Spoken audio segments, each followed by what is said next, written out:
In Tape 1, Bryan Bilinski taught us the 4 fundamental parts of the Churchill method, namely stance, ready position, gun mount, and focus or concentration on the target's leading edge. When performed correctly, all 4 parts appear fluid with a minimum of gun movement, resulting in a broken target or a well-centered bird. But Robert Churchill gave us more than a simple method. Like many other shooting experts in Great Britain during the 19th and 20th centuries, he was a proponent of fitting the gun to the shooter. I heard you tell your students, England is a nation of shooters, America is a nation of hunters, mostly riflemen. But with fewer hunters joining the ranks today, are we possibly going to turn into a nation of shooters? Well, a lot has to do with the size of the country and the way the population developed and the needs of the frontier. You know, the shotgun is a very close-range weapon.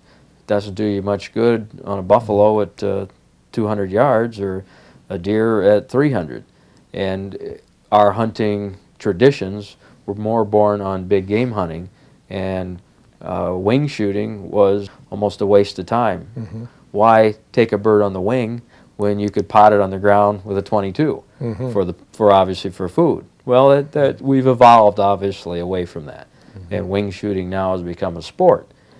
As in its own right, in England, the wing shooting developed much earlier around the nobility of England, where driven bird shooting became really the shooting party of the day. It was the thing to do. It was not just a fad. It really became a very powerful social movement to the English society, and that basically that groundswell of interest, all the kings and queens and such all had their own estates, shooting estates, and around that developed driven bird shooting, which is a very fine and classic form of wing shooting. Anything to the fact that an island nation, small, insulated, a few million people, rifle shooting not safe, shotgun shooting, I think you maybe alluded to that earlier, versus the great plains, the great vistas of America. Well, I think because the space was limited, a shotgun is relatively safe past 300 yards. And so because the population was there and the wide expanses weren't, shotgun games became a more important part of the shooting society of England. England gave us shotguns and shooting as we know them today. The country also produced an extraordinary man named Robert Churchill. He was obviously a big proponent of gun fit and has a full chapter and words throughout his book about fit. And the more time I spend at a fitting board, I realize how it is one of the most important elements after a certain point in a wing shooter's development.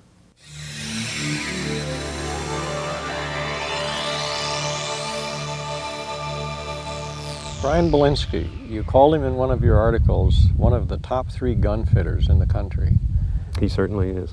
Tell me about Bryan. What made you feel that about him? Because I've worked with Bryan for so long, and I've watched him do so many fittings. I don't know anyone who is more thorough than Bryan.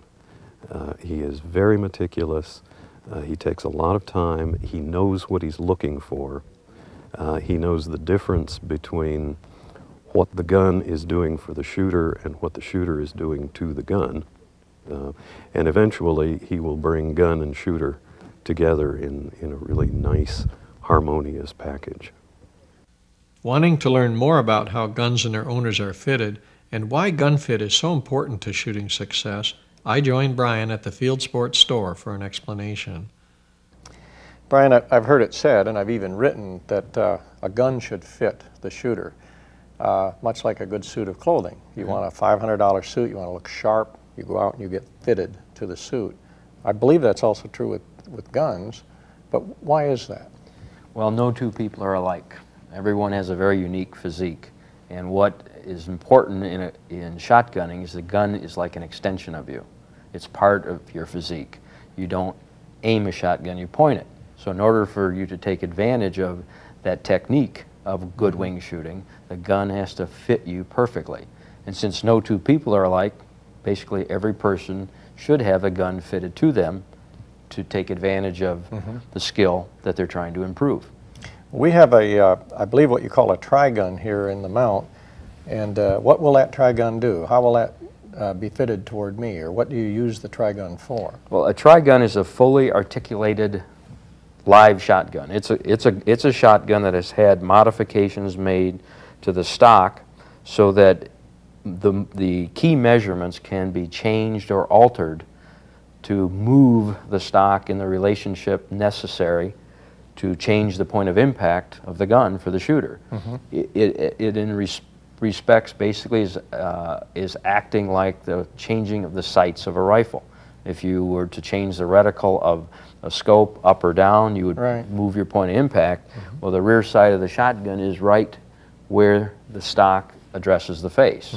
And so by moving the rear sight, which is the stock itself, it helps change the alignment of the eye in relationship to the center line of the gun. And that's what we're trying to do, is align the eye of the shooter, the dominant eye of the shooter, perfectly in harmony with the center line of the rib or the central axis of the barrels of the gun. So when you get a gun well fitted to you, it points where you're looking, it shoots where you're looking, and you have the confidence that you can make a shot go home. Plus, it also gives you the confidence and knowledge that if you miss the bird, you did miss it because of gun fit. So if we're pointing a shotgun instead of aiming a rifle, I would think what we'd want to do is measure the back half of the gun. A rifle, we're concerned about sights, and that would be forward, but here we're measuring the back, right? The stock dimensions. That's correct. That's correct. The dimensions of the comb, the wood of the stock, are what in reality is the sight of the gun. And how your face aligns to and relates to the wood, the comb of the stock, in effect creates the alignment to the target. Okay. And so if the gun points where you're looking, and you can feel that alignment, you're going to shoot through instinctive fashion to the target. You're going to be able to concentrate on the target and shoot to the target. This looks like a sophisticated piece of equipment here. I know it's movable and you're trying to measure various things. Why don't you demonstrate for me what it actually does? The knuckle of the stock or the wrist has a hinge in it that allows me to raise Look at that. or lower the comb by as much as almost an inch one way or the other, okay, which is quite a bit of adjustment. Also, I can adjust another part of the comb by loosening that device, and then it hinges the comb on the back. Okay, so that gives us more than one way to adjust the comb to help the shooter. What I always try to achieve is to give the shooter as level a comb as it potentially can so the gun is more comfortable to shoot. So this gives us extra adjustments. Then, to adjust the cast of the gun, which is the bending it to the right or the left, depending upon the shooter's dominant side, this adjustment allows the stock to go obviously left or right, and that's cast. And cast off is typically what a right-handed shooter needs. Cast on is traditionally what a left-handed shooter is going to respond to. And cast is a very important measurement so that the gun doesn't influence or impact to the left or right in relationship to where the shooter is trying to shoot. Then length of pull, which is measured from the trigger blade, the front trigger blade, or the single trigger on a single trigger gun, is measured from the blade to the end of the buttstock, which is the recoil pad or the end of the stock. And there are there's two ways you also are going to measure length of pull. It's not only just measured as one measurement, but it's also measured in a pitch form, which is the angle that this buttstock is cut in relationship to the gun. And that has some small influences on the way the gun influences its impact point, as well as it's a very important dimension for comfort. And I'll bet there's a push for every pull. Every time you change something else is affected by it. Absolutely. Right? You can't change one dimension without eliciting another effect Everything in fitting is a cause and effect. Now, if we were going to take time today for you to give me a tri-gun fitting, I have a feeling that might take a while. On the average, my fittings take about 3.5 hours. Okay. A lot depends on how well I know the shooter. Even more importantly, how consistent they are as a gun mounter, if they're ready to be fitted. And technique is very important. There's nothing to gain by a fitting if your technique is rusty and needs to be improved. But when a shooter becomes very consistent with their gun mount, then a number of good things start happening. Their gun mount is going to improve because their consistency will go up, because a well-fit gun is easier to mount, obviously, and also the gun is going to be more comfortable to shoot. They will respond better to second shots because simply there's less movement of the gun from one shot to the next, because the gun is more like a part of the shooter rather than a foreign body. And so if you gave me a tri-gun fitting, I could take those measurements and go to any good gun manufacturer and have a gun built to my specifications. Yes and no. If I gave you your dimensions, those are your dimensions. Right. Those are your ideal dimensions. In most respects, you could extrapolate those dimensions to another side-by-side gun that you were going to buy or you owned. You would either have to, if you own the gun, you'd possibly have to bend it, literally bend the stock to those new dimensions and change length of pull with the help of gunsmiths, etc. Or you could custom order a gun. And I do probably equal amount of fittings. For custom ordered guns like AYA, we would send the dimensions to Spain, to the company, and then that customer's gun comes back with those dimensions. And when you're using the exact tool that's identical to what they're ordering, the dimensions usually are 100% correct. Well, fitting me would be the subject of a whole other tape, maybe 2 or 3 tapes if it takes 3 hours. But Bryan, you've got a lot of beautiful guns here, many of which I'd like to own, by the way. Why don't we do this a different method? Instead of you measuring me with a tri-gun, why don't we measure one of these AYAs and let's see if it fits me. I'd be happy to. All right. If you take that. Thank you. First, we'll check to see the gun's unloaded. Let me just basically start out explaining what this device is. Okay. This is called a fitting stick. It's something. It's just a simple measuring device that allows us to key in on all the points of concern regarding the stock dimensions. But the critical point of the fitting stick is it has to be perfectly aligned with the center of the rib of the gun. There's no margin for error here, because what technically we would end up doing is this is how we'll communicate the stock measurements to a company in Spain or to a gunsmith in Maine. It doesn't make any difference. Everyone's working from the same set of standards. So the measurements have to be very precise. If there's any error there, it'll show up, unfortunately, in a bad way when a gun's dimensions are changed. Do you measure in fractions of inch or centimeters? Well, what's the standard? I somewhat comically say I work in a world of 1/16ths of an inch. Okay. Stock dimensions can be that precise. They should be. If your needs or your stock doesn't fit within a 32nd of an inch of your ideal dimensions, the human body will adjust to that. A 1/16th of an inch does make a difference in changing stock dimensions. When I do the fitting at 16 yards, for every 1 inch I want the impact point to change, the stock dimension itself is moved a 1/16th of an inch the opposite direction. So there is a relevancy to that small of a measurement. And most people can't believe how important those small measurements are till they see a fitting develop and realize that if they're doing a good gun mount, how critical those minor changes are. I don't mean to get ahead of you, but you mentioned something interesting, and I'd like to clarify it in my mind. I really think we're talking about 3 different steps here. First would be a full tri-gun fitting, a 3-hour absolute fitting to my body for what my specifications are. There's no time to do that, so we're going to measure an AYA shotgun, and you're going to tell me the measurements of that gun. That would be step 2. Step 3 then would, for me to take this gun and do what you call impact test it. Take the gun on the range and find out where the point of impact is, where I shoot the gun, and then perhaps you would be able to alter this gun in some manner so that it would fit me for the day's shoot. Well, We'll this be is able to do that. It That's would good. be a good example of buying a gun off the rack. Right. You know, you first would want to have the gun measured. If you knew your ideal dimensions, or even if we were going to do this kind of interim step called impact testing. Okay. And if I was giving you a lesson and I didn't really know much about you, I would want to see you impact test the gun you were using on the fitting board.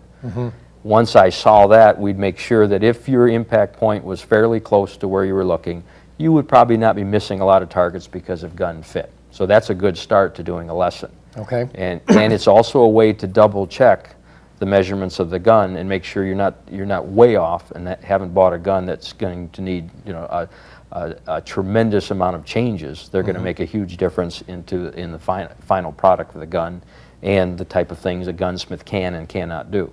So we always measure the gun to start with. Okay. Ultimately, too, everything relates back to length of pull. So I can usually adjust that pretty easily, even to an existing gun, assuming it's not too far off. By adding slip-on recoil pads or taking off recoil pads, you can start to get someone closer. So at least they're able to Right. mount the guns correctly and smoothly, and they're not handicapped by the wrong length of pull.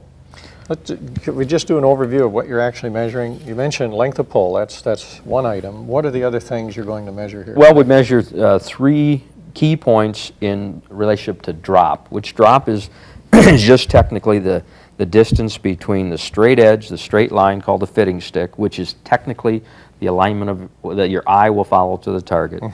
We measure the distance between 3 points on the top of the comb. This is considered the comb of the stock, and there are 3 elements of it. The highest peak, which many times is just simply called that, the peak of the comb or the drop at comb, is measured right at the highest spot along the comb. This gun is a perfect 1 3/8 inch drop at the comb. Okay. And then I slide the fitting stick and the ruler way to the back of the comb, which this is considered the drop at heel. Drop at heel. Okay. And this gun does come into about an extra 1/16, so I'll measure into the 1/16 of an inch. It's a 1/16 more than 1 7/8, so it's 1 15/16. And the most critical dimension, all things being considered equal, is this thing called drop at face, the measurement called drop at face. To be consistent with all the guns I measure, I measure that at 3 inches back from the peak. And that will be probably the maximum distance your eye should be back from the peak of the comb. For most shooters that are comfortable and have the ideal length of pull, that measure, their eye will align between 2 inches and 3 inches back from the peak of the comb, depending upon their physique, their length of their neck, etc. Well, maybe depending on whether or not you wear glasses too, wouldn't that factor into that? Everything factors into it. You have to look at each person as just the individual they are and try to take everything into consideration when you're helping them with their with establishing their ideal stock dimensions. Okay. So to have a constant, and I don't like to implement too many variables into fitting. That's where I measure those 3 points. So the drop at face on this gun is just a 1/16 more than 1 1/2, so it's 1 9/16 at the face. Okay. Now that starts the process in action. The next dimension is measured by looking around at the cast of the gun. And this gun has a 1/16 of an inch cast off. This would be a right-hand shooter. Cast off is to the right, and cast on would be to the left. Correct. Okay. Then I slide the ruler. That's pretty clear. Slide the ruler back, and in a typical stock dimension, I usually see almost a 2-to-1 ratio. If it's a 1/16 or so here, it's usually going to at least be an 1/8, maybe a slight bit more at the heel. And it's exactly the way this gun's fitted. It's 3/16 inch cast off at the heel. So we've got a 1/16 off at the face and 3/16 off at the heel. When I'm really looking at comparing dimensions to dimensions, I look at drop at face and cast at face, because the comb itself is basically like a fulcrum. So you can help someone arrive at a gun close to their ideal dimensions by making sure that that's what you focus in on.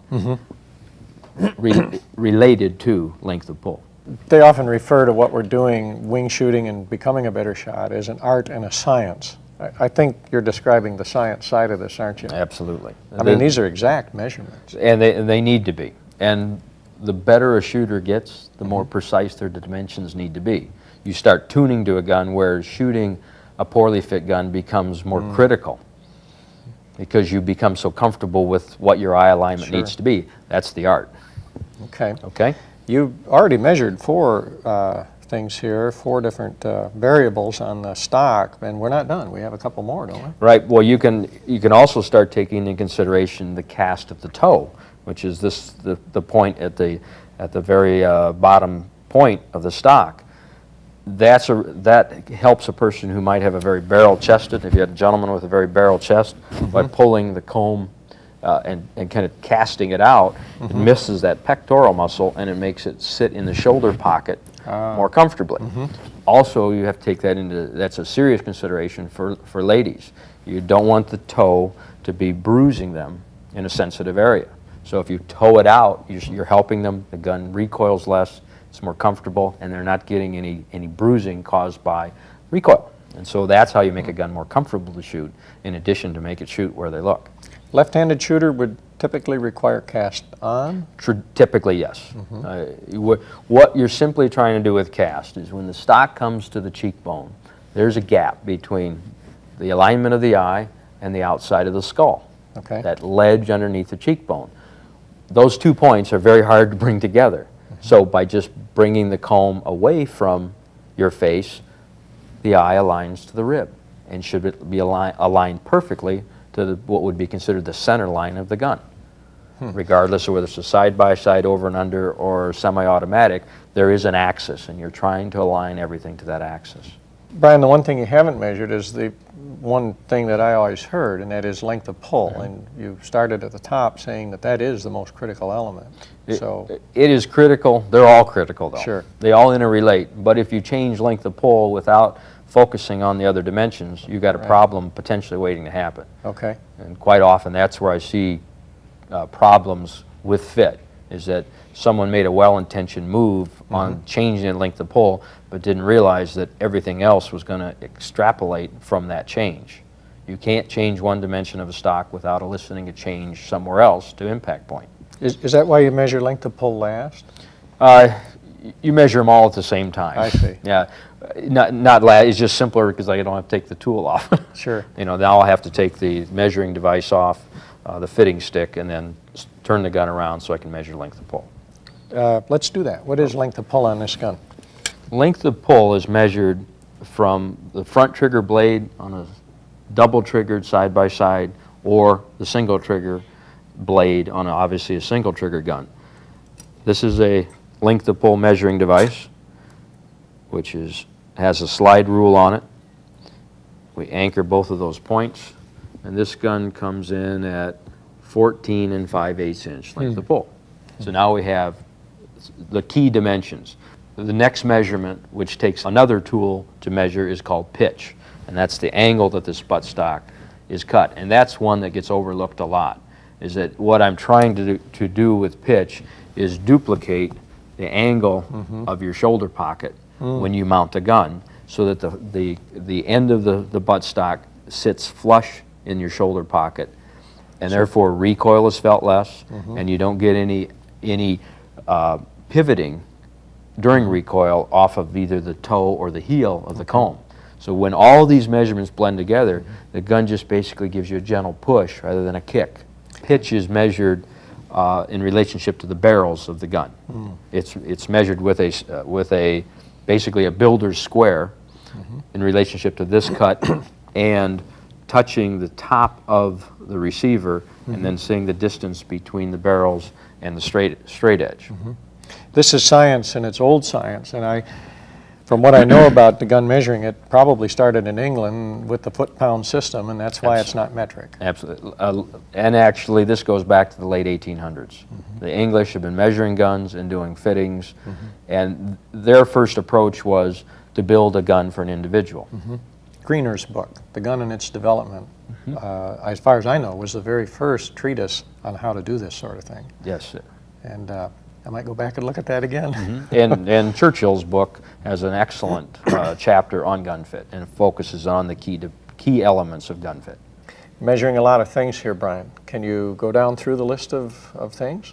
Yes. The stock is measured many key points, and those points are the drop at comb, the drop at face, and the drop at heel, the cast at the face, the cast at the heel, and the cast at the toe. Okay. The length of pull, which also interrelates to the pitch of the stock.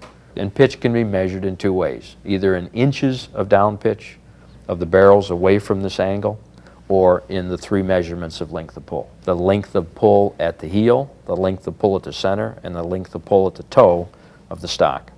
And you measure length of pull from the trigger blade to the center of the stock. And you're measuring these in 1/16 inch increments. It must make a difference if someone's wearing a shirt versus a coat, right? Absolutely. And what I ask when someone's coming for a fitting, I ask them to wear their hunting clothing for early season hunting. We know once the temperature drops, they're going to be putting on more clothes. And there's not an easy way to do that without making an alteration to the stock. A lot of shooters now are fitting 2 recoil pads to the same gun when they're having their first recoil pad done for their longest length of pull, the second one being a shorter pad. So when they put on a down coat or a polar fleece vest, they can shorten the stock and not change their fit dramatically. So we know the measurements of this gun. You've written everything down. Looking at me, my physique, do you see any problems on the range or in the field? Well, I would try to analyze you to the best of my abilities from experience as to your height, what you're probably going to need in the way of length of pull. But what's very difficult to determine is the drop that you're going to need, because that's related to the height of your cheekbone more than anything else. Kind of on a comical side note, what I typically see, though, when I see a man with a beard, is usually a man with a beard is potentially going to need a little more cast off than the same man if he shaved his beard off. You can feel the stock touching your face a little earlier than you would if you touched the skin of your face when you completed your gun mount. I mean, an anchor is firmly then. Right, but you're feeling it, and Mm-hmm. this is one of the key reasons you don't do a fitting 100% in the store.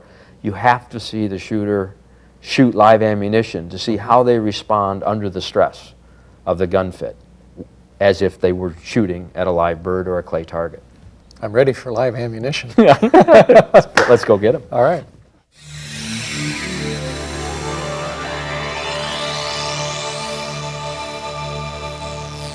Impact testing is instinctively shooting your gun at a bullseye and trying to hit it. The purpose of this exercise is to find out where you place your shot. Why is this important? Well, if you can't hit a painted bullseye, how will you ever powder a clay target or cleanly take a bird in the air? I think impact testing is probably one of the most eye-opening experiences there is, even beyond gun fitting, because you can do it yourself. To see how your gun shoots, where it shoots, relative to you and the stock dimensions on that gun at that very moment, you owe it to yourself to impact test. It is not patterning. And even I was brought up on only ever reading about patterning a shotgun. That's all I ever heard Yeah, about. Never heard of impact and testing. And once again, I've seen tens of thousands of loads on the pattern board. They mean absolutely nothing. If you're looking for pattern size relative to distance, that's good data. But to go up and count every pellet and see where they all fall, it's going to change from shot to shot to shot. The relevancy of it is not there. It is in an importance level of 1 to 10. Patterning I would put down at 1. Impact testing at 10. Knowing where your gun shoots relative to the current dimensions of the gun and your physique is going to give you much better data. You can impact test your favorite gun yourself. Here's how. Set up a large target similar in size to a piece of plywood.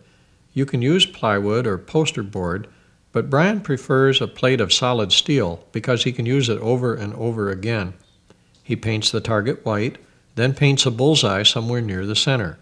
Next, draw a line in the ground exactly 16 yards away and stand behind the line. Now, pretending the bullseye is a flushing grouse or pheasant, Quickly and properly mount your gun and fire at the bullseye. Do not aim the shotgun.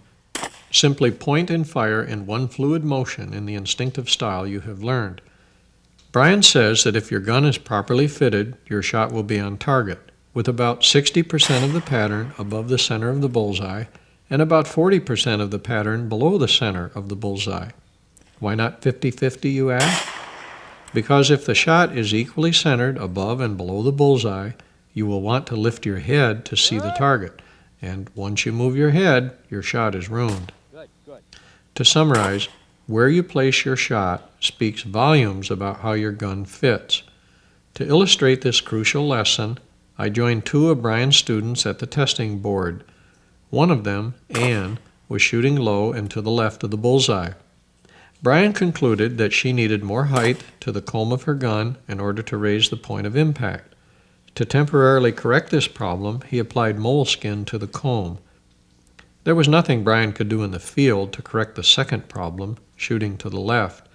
That would have required adding cast to Anne's gun, and that was a job for the gunsmith. Anne's husband, Scott, experienced a different problem at the testing board. Not only were his shots to the left of center, several were high, so high that one went over the board. After watching Scott mount his gun several times without shooting, Bryan concluded that his eye lined up too close to the peak at comb, about 1.5 inches when it should have been closer to 2.5 or 3 inches. Adding length of pull to Scott's gun would solve the problem. What did Bryan do? He added a recoil pad as a temporary correction. And guess what? I too was unable to center my pattern while using a borrowed AYA. Further proof that guns bought over the counter rarely fit the person who buys them. Not only did I shoot low, but like the others, I shot to the left. To correct the problem permanently, the gun would need to be bent by a professional. You have modified Churchill's methods, probably in subtle ways. For instance, this morning on the range, you showed me how to not lay my index finger along the barrel of the gun, but actually to put it right there on the edge of the trigger blade. Well, trigger guard. The trigger guard. Trigger guard, and then come in and touch the blade from there. Any other thing come to mind that you've tweaked a little bit or changed or modified? And if Churchill was alive today and saw Bryan Bilinski and went through your school, would he cock his head a little bit and say, well, gee, I didn't think about that, or I didn't do that when I was teaching? Well, I'm positive he wouldn't have said, I want you to choose a break point and then come to a hold point and then focus on a focal point, which is an implementation of a plan or a thought process to set up the Churchill method, which is a technique down at the ground level. Okay, and by most good instructors now are implementing that type of thought process and preparation for shooting a clay target, so that they can put their shooter in harmony with the expected flight line of the bird. All right, and Churchill wasn't talking about those points. We didn't talk a lot about that early on in the advent of sporting clays. It really didn't enter into the picture until the game became more developed and refined. But we held our hold points naturally according to the way we felt they were. We just now defined what we were doing. Okay, and then as everything evolves, you keep looking for and searching for perfection. I guess the question then is, the Churchill method, the way you've explained it in your school and the way you demonstrated it to me on the range, is pretty simple. It comes back to the 4 points that we've been talking about. Correct. Have we made it more simple to understand Churchill, or are we now adding too much information and therefore making it more technical and difficult to understand? A little bit of both. I think there's some of that. Again, one of my messages I try to convey is that we were trying to keep it simple, but to become a better clay target shot and to compete against top-notch clay target shots, you're probably going to want to identify a plan of action that's as good as theirs. Very smooth, very efficient movement, etc. But then, with the knowledge that by preparing yourself that way, you're developing better muscle memory, that's going to be there and ready to go into action when you're hunting pheasants or quail, ruffed grouse, or woodcock. And so we haven't made it more difficult, as long as I think we remember ultimately that this is meant to be fun. You know, and if you're relaxed and refreshed more after you've shot, even if you're tired, that's good. That's a good form of being tired. But if you felt that it's helped you become more aware of some efficient ways to become a better shot, it's a successful way to have learned the Churchill method.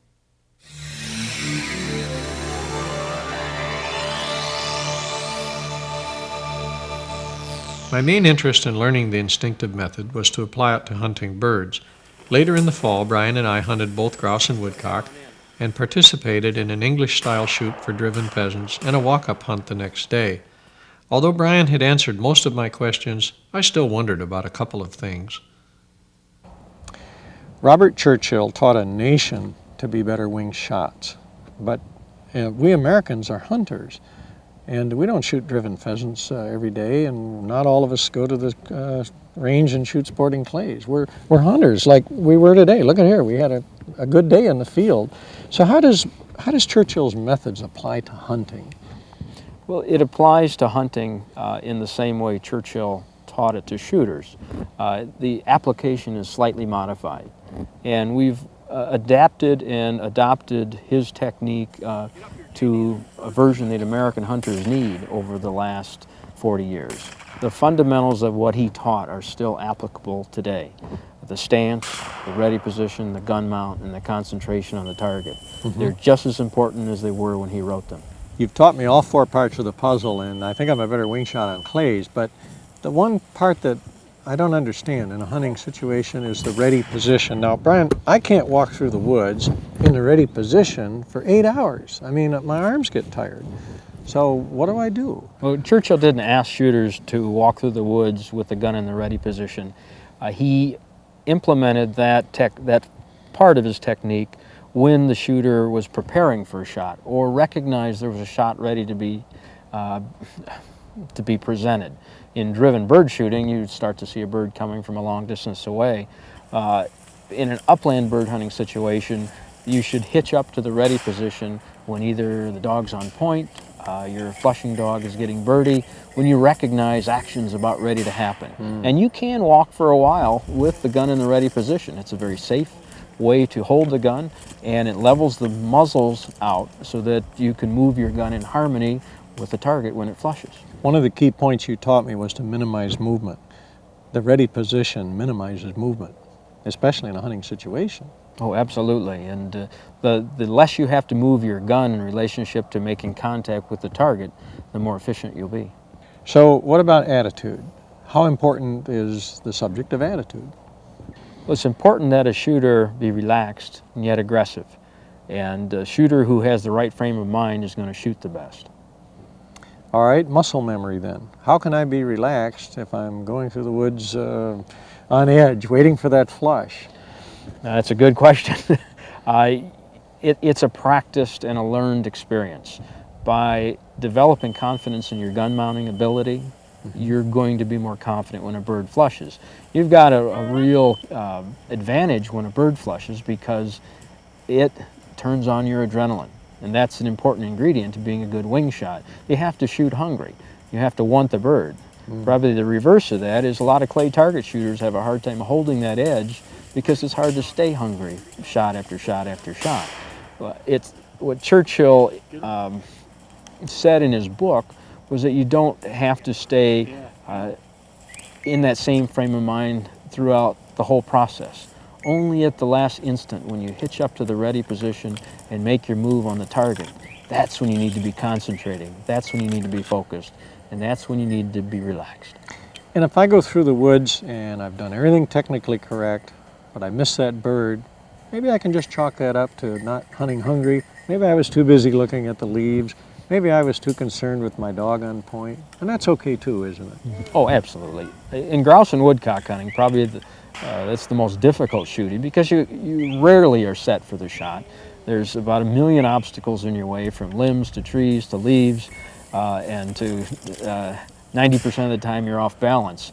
But if the shooter can practice on trying to set themselves in situations where they're anticipating a shot and prepare with start preparing for a good stance, hitch up to a good ready position, and really try to focus and look for the target with their full faith and effort, they're going to make more shots than they're going to miss. I think now, based on what you've taught me, when I miss a bird, I think I know why. That's good. And I think I can correct any problem that I have. Misses are still going to occur. There are going to be oftentimes we just didn't catch the target. But when you have the confidence developed around solid technique, good fundamentals, your percentage of hits goes up. The shots you should make are the ones that present themselves to you properly. Birds that you feel confident you should have hit. They're not all going to be that way, as we discussed today. A lot of times it's very hard to shoot a grouse or woodcock that's disappearing into the foliage. You don't know what the line of that bird was after it disappeared. So the shot really can't be taken cleanly. Yeah, that's an important factor in hunting. I think perhaps the exception is to get a clean shot at a bird, especially if you're hunting pheasants, grouse, woodcock, maybe even mourning doves and waterfowl. Clean shots are the exception, aren't they, rather than the rule? In grouse and woodcock it is. I think in waterfowling and pheasant hunting and dove shooting, your opportunities to see a bird without interference from foliage are basically there a high percentage of the time. And that's when certain aspects of the Churchill method really come into play. You can focus on the head of a mallard. You can look at the head of a dove. You can move your hand in harmony with a bird that gives you a little bit more time to prepare for the shot. Where in grouse and woodcock hunting, unless you've got a staunch dog and a bird in the open, there's not a lot of time to prepare for the shot. If you've developed good muscle memory, though, you're going to hit a higher percentage of the shots than you're going to miss.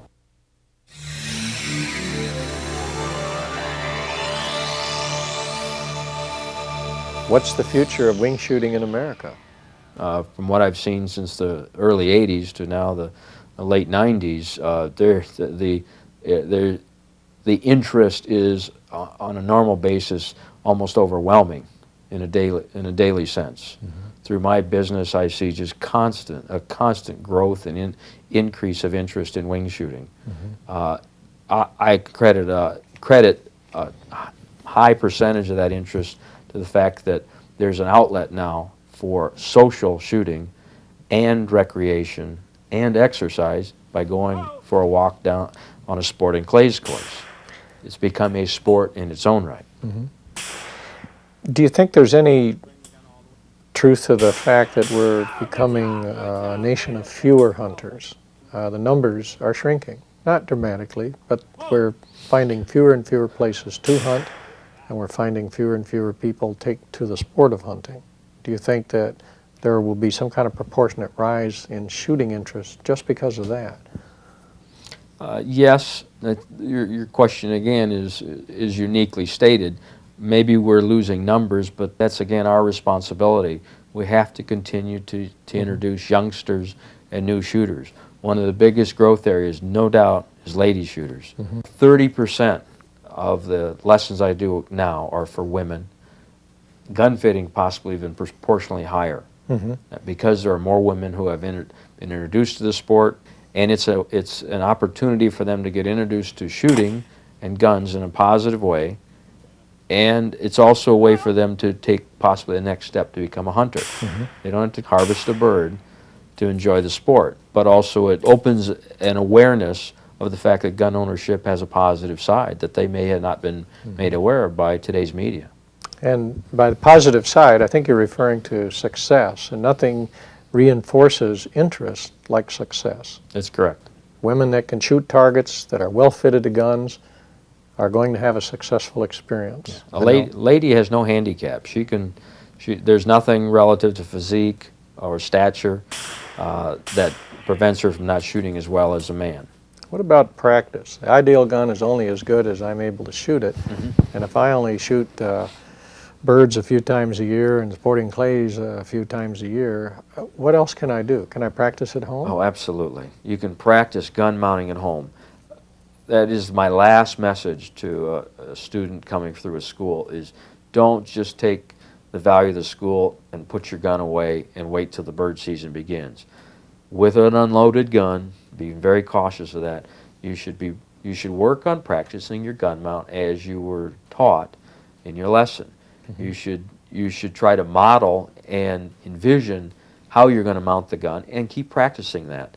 If you can start out by what I call doing a static gun mount, where you just mount the gun to the face, focusing on an object on the other side of the room. Or another good way to practice is looking into the mirror and focusing on your right eye, or your leading eye, your dominant eye, and practice your gun mount to see that you get good eye alignment on every mount.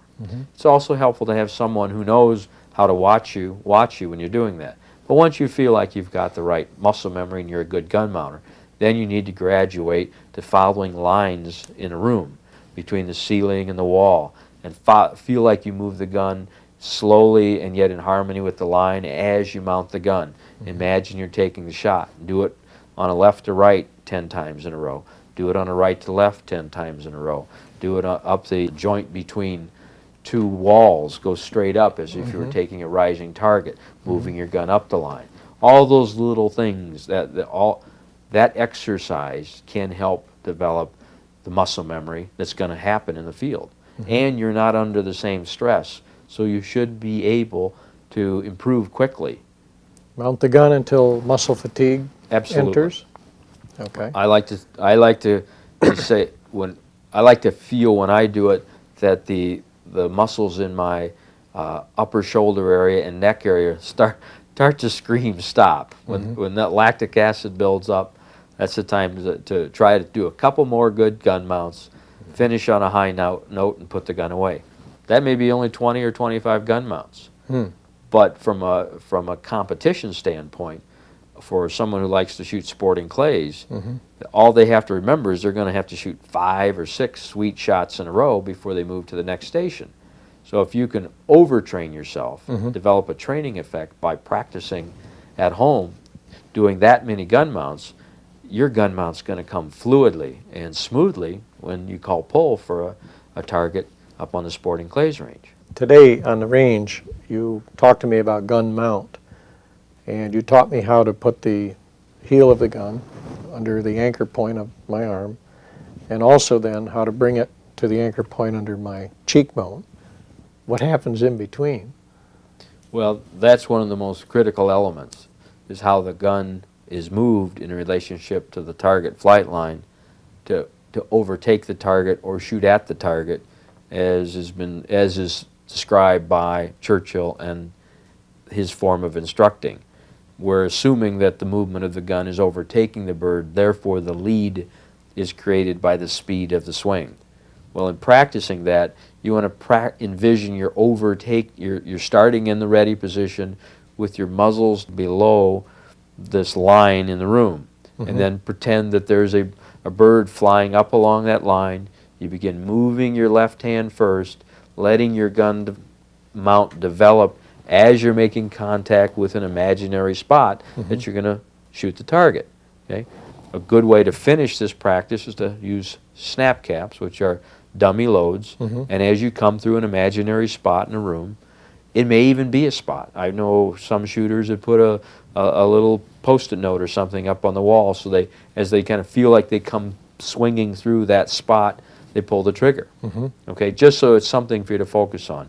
Wildlife art prints are an excellent thing to swing through. There's always a grouse or a duck or a goose in a print that you might be able to swing through. But one key point about the line is that it's up, that you're elevated. So your muzzles are up as you would shoot a high percentage of the shots, whereas artwork and things at eye level might be a little difficult to manufacture a shot with. And it ultimately is just to keep you tuned to gun mounting and moving left to right, right to left, straight up and down. The more comfortable you are with it, and if you kind of envision and remember types of shots you saw on the range, try to kind of also fabricate that thought process on the line in the room that you're in, and how you would continue to go through that line. I heard you telling your students something about a little flashlight, some kind of a test. What did you mean by that? Oh, it's an interesting little technique, and I'll be honest with you, I don't remember where I first heard of someone sticking a mini mag light in the end of a 12-gauge barrel, dimming the lights in the room, and using that as your spot that starts moving along the lines of this room. In my early days of gun fitting, we had a device called a spot shot, which was a flashlight in the barrel that when you hit the primer with the firing pin, a bolt of light would go out and hit a mirrored image on the wall. Okay, it was a nice way. It was a good way to get a relatively good fit, but nothing substitutes for shooting live ammunition a steel patterning plate. But back to the mag light.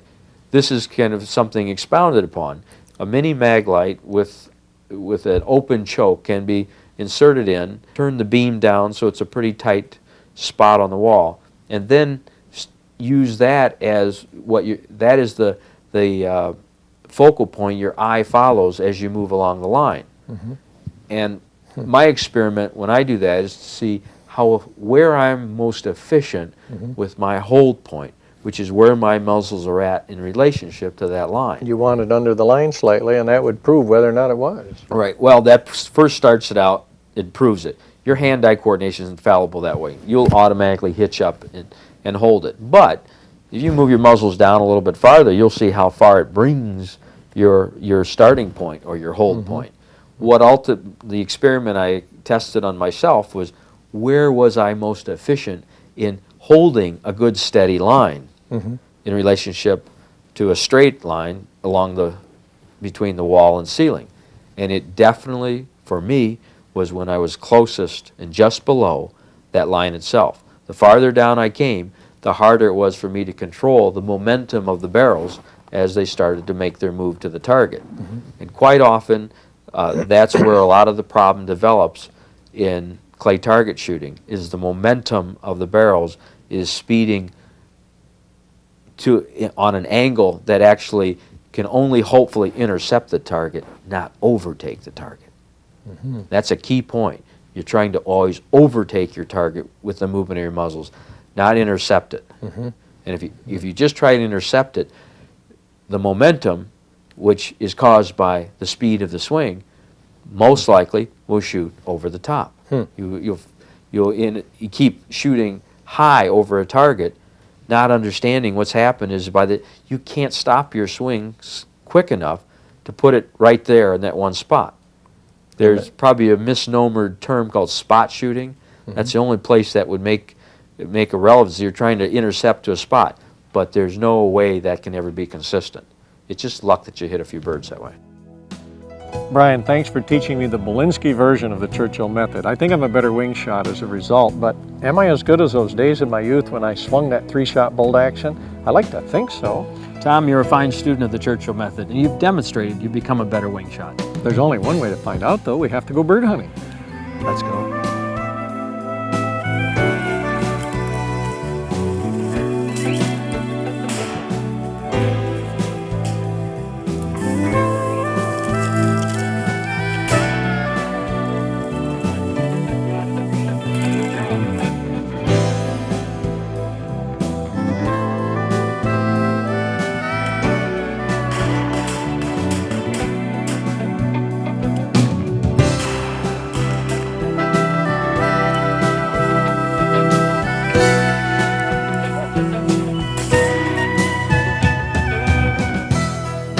The Art of Shooting Flying is sponsored exclusively by AYA. Since 1917, manufacturers of fine Spanish double guns for the discriminating wing shooter.